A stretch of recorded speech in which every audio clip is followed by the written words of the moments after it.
Good morning, and I found an iceberg image that had something to do with my channel and hasn't been done yet. Naturally, I had to do this video, so let's just get into a quick explanation of an iceberg image for the 3 people watching that don't know. An iceberg image is basically a deep dive into all of the obscure and weird things from a game or series.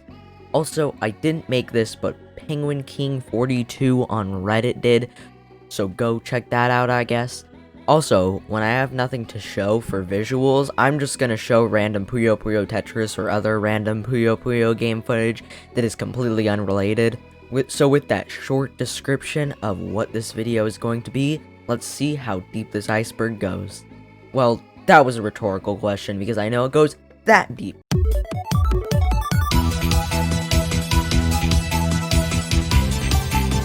Dr. Robotnik's Mean Bean Machine and Kirby's Avalanche are the famous rip-offs of Puyo Puyo, but what many people don't know about these games is that they aren't rip-offs. They were in fact made in collaboration between Compile and the Sega Technology Institute and HAL Laboratory respectively.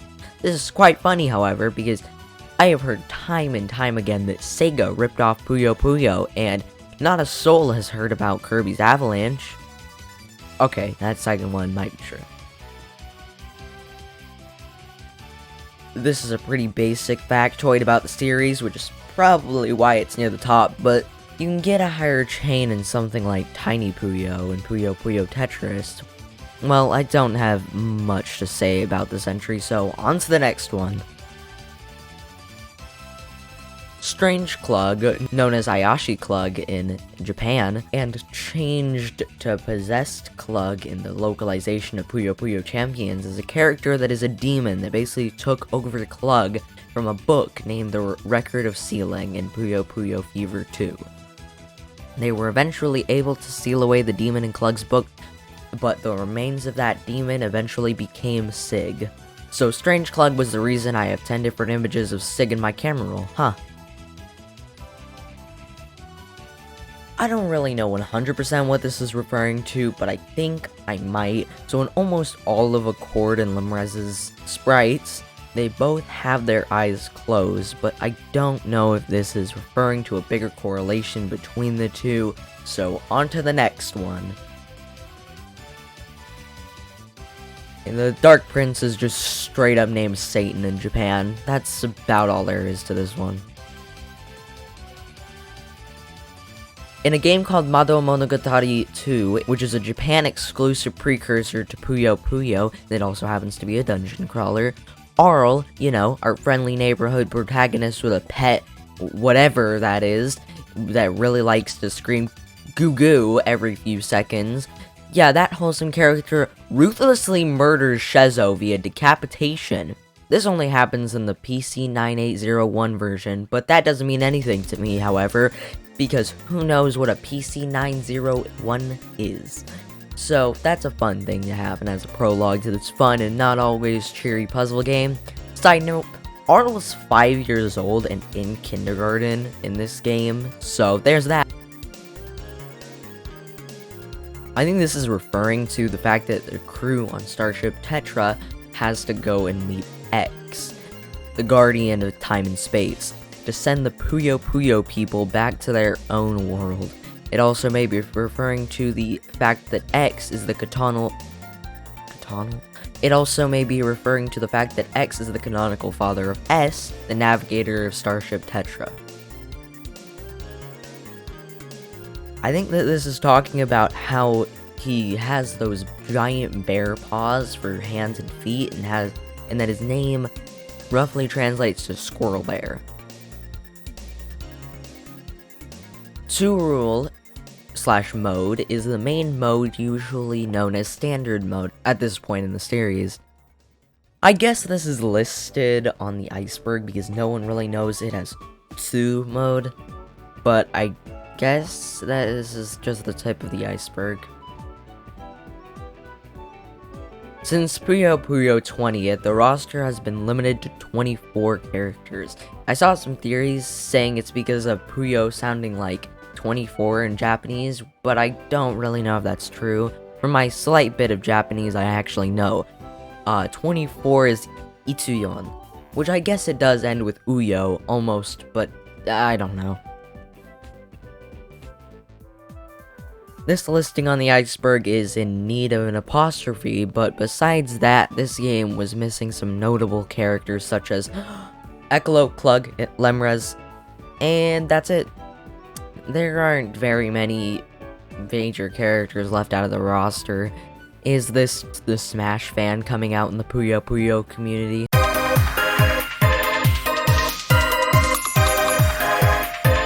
I think this one is referring to an inside joke within the Puyo Puyo community where a user on Tumblr made a post captions Pew, it's the beauty beam, with an image of Meguro with his hair being lifted up by Ringo to reveal a strong light coming from his eyes. If I'm looking way too in depth into this, and it's actually just a move in the game, I strongly apologize for how much of an idiot I am. The reference to how Carbuncle's AI is insanely difficult for absolutely no reason, and it's pretty funny. Fever mode / rule is the main mode of Puyo Puyo Fever, but it has been used in other games since. You basically just play Puyo Puyo until a fever gauge fills up, and once it gets to the top, you get a 15-second window of time to do long Puyo chains. When you give the other player garbage, it gives you more time to do fever time. I don't think this is that obscure considering, you know, there's a whole game centering around this mode. The arcade game weirdly has almost every character name changed. Obviously Satan was changed to Dark Prince, but there's some strange ones, and I'll show the list right here because actually reading it would be a bit monotonous and throw off the flow of the video. Lagnus the Brave is a character who is actually 17 years old, but a curse makes it so that he has the body of a 10-year-old. By clearing Puyos, however, he is able to slowly regain his maturity, but these effects are only temporary. The backstory is kinda sad, but I just find the fact that the counterpart to Shezo is a 17-year-old stuck in a 10-year-old body. This is way too broad of a term to really cover, but it might be about how these characters are mostly all brand new, and only shared between the two games. I don't know why this Iceberg just thinks Puyo Puyo Fever is really obscure. Puyo Puyo Quest is a spin-off of the Puyo Puyo series that is a mobile RPG akin to the Puzzle & Dragons games. These games have some cool crossovers with other series such as Evangelion, Sonic, Bleach, Haikyuu, and my personal favorite, Persona 5 Q2. This crossover introduced the best character, Sig with a gun. This is from a mode called Transformation Mode, which is much like Fever but with a twist. Once you fill up the gauge, it either makes your board go into either Mini or Mega form. Mini is basically just tiny Puyo from some of the other games, and Mega is basically where 3 Puyos fills up the entire board across. Dapper Bones has shown on a few occasions an attraction to Lemrez, and in a later game, when Lemrez is a bit more nice and open to him, Dapper explains that he hasn't fallen madly in love with Lemrez because he had a lover when he was still alive. This has led people to wonder who that lover actually was. It just sounds like some really elaborate fanfiction to me, but no, it is an actual plot point in the story. Doppelganger Aurel is a character that barely looks like Aurel, but she is basically filled with hatred and jealousy against the actual Aurel. She was initially introduced in Mado Monogatari, and then was the main antagonist of Puyo Puyo N.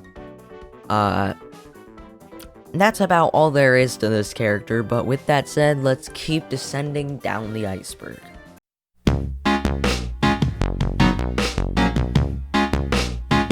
Rune Lord is the main antagonist of Mado Monogatari S, and has a need for Shezo to become his successor. Shezo, however, hates the idea of this, so he tries to kill the Rune Lord once and for all. Once Shezo does eventually kill him, the Rune Lord's spirit corrupts him. That's why he's kind of bad and always looking for power. I think this might be about how in Puyo Puyo 7, his adult form in transformation mode is Strange Clug. This may mean that he is doomed to revert back to his form in which he is possessed by a demon when he is an adult. So that is yet another sad plot point that is kind of hidden about a character. I originally thought that original rules were pretty much the same as Tsu rules, but now I realize it's kinda different. In original mode, you can literally beat the opponent by getting a 5 chain. In Tsu rule, however, the developers actually figured out how to balance a game, thus making it so that the chains counter garbage instead of just doing barely anything. So in layman's terms, the rule set basically makes it so everything is unbalanced. The true Sig is most likely referring to the demon we were talking about earlier. The demon that possessed Clug went on to become Sig, blah blah blah. We've already talked about this. Let's move on.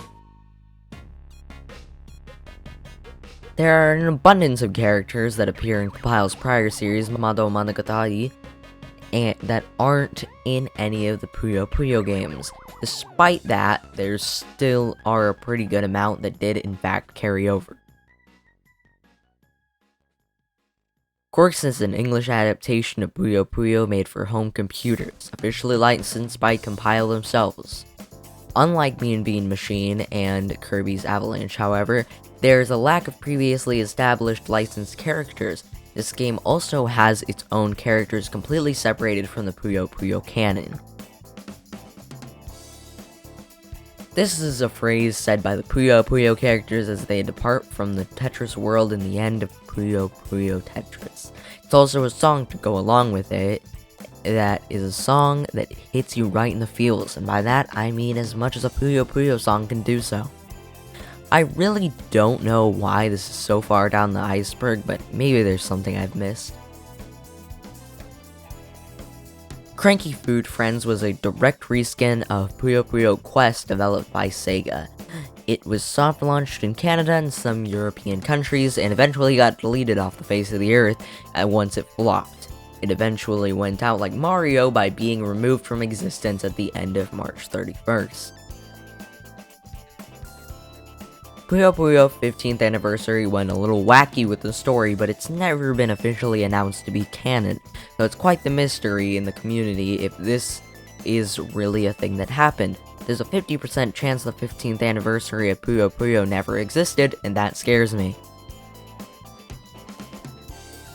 I just don't think this is true. 1, her name literally translates to apple, and 2, I think besides that, it's just a design choice. Her family does own a produce market, but I think the only reason she has an apple is because it's a joke about her name.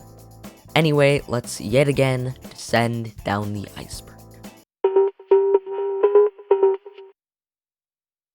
Puyo Puyo Compendium is an amazing fan game by Zero Docs that has custom graphics, new characters, its own AI for the characters, and is honestly just impressive. I have high hopes for this fan game, and especially because Puyo Puyo is owned by Sega, and since Sega does what Nintendo don't, I don't think that Sega will decide to delete the game off the face of the earth like Nintendo would. Puzzlo Kids was one of the first, and actually maybe the first localization of Puyo Puyo for American audiences. And as we all know, there are 2 requirements for a successful localization of an obscure Japanese game. 1, make it have a more confusing and hard to say name than the Japanese original, and 2, make it on a failing console. Yeah, that checks out.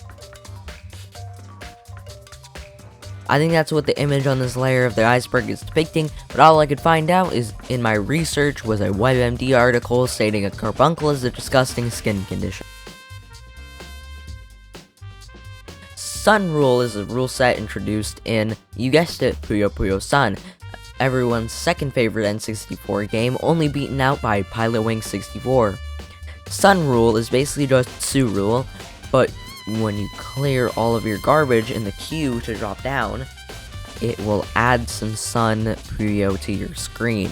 Don't fret, because as soon as you clear some regular Puyos, next to the Sun Puyos, they send garbage Puyos to the other player's board, I will most definitely make sure to add some gameplay of Sun mode in action during this section, because a simple explanation was way too confusing for me to understand. That's actually a heavy insult to anyone watching when I just compared my brain to yours. Compile, the developer of some shoot-em-ups, Monogatari, and the reason you're here, Puyo Puyo, eventually faced a sad fate in November of 2003, having to settle for bankruptcy. This is why the series that they made are either dead or owned by Sega now. However, in 2016, Masamitsu Nitani created a successor company named Compile. Oh! Wait, the actual name is Compile Maru, and Maru is the Japanese word for circle. Touche, Nitani. Touche. Anyway, his new company is making a game called Nyoki Nyoki Tabadachi Hin. I am very sorry if I butchered that name, I'm illiterate. That is another puzzle game where the gameplay is like a mix of Tetris and Puyo Puyo, but with some new things added. The graphics kind of remind me of Mr. Driller on the PS1, and just referencing that game tells me I have way too much knowledge of old obscure puzzle games, and that I should just move on. There's a theory that Ekolo has amnesia, stemming from the fact that he is the main villain of Puyo Puyo 7, but in the next game, Puyo Puyo 20th Anniversary, he's just nice and wants to have fun clearing Puyos with the other characters. However, his idea of fun is a little bit obscured compared to our other friendly protagonists. This bit of weird form of fun for him will be discovered in the next bit of the iceberg right about now. Okay, wait, next. So, as was explored by the last entry, Ekolo liked to have a weird, dark type of fun. And as many of us do for fun, he naturally possessed Satan and created a rift in the time-space continuum. Fun. In almost all of the Puyo Puyo games, there's a combination of either 3, 4, or 5 Puyo colors at the most. These being red, blue, purple, green, or yellow. However, in some of the Famicom and MSX games, there was a 6th color, this being pink. In the MSX games, it was transparent pink, and in the Famicom games, it was pink and not clear like the other Puyos. To immortalize these obscure pink Puyos, there were plushies made, but I have no clue how one gets their hands on one. Lemrez is part of a family of dark mages, and genuinely hates them, since he wants to be a nice person / wizard. Besides that, I'm not 100% sure what this is referring to. Okay, stop the scary music. I know it's atmospheric and all, but I want this to be a mostly lighthearted dive into the obscurity and admittedly less lighthearted series than it initially puts off. Either way, the most scary thing about this section is that it mentions the Nokia N-Gage, and saying that out loud I realize how terrifying that console is, so... Aurel is a character that has many superhuman characteristics other than any of the other characters that aren't literal monsters or just use magic. She's from the Monogatari world, which was created by Lilith, so technically a different universe. Really? In all seriousness, this is a pretty well-known in the Puyo Puyo series, as she's portrayed to be just a normal teacher, but is shown to be very suspicious over the time it takes to complete the story. Or as the cool kids say, sus. This could be a reference to anything about the character, but either way, Lilith is a character that is the creator of the Mondo world, mentioned earlier, and is the wife of Satan.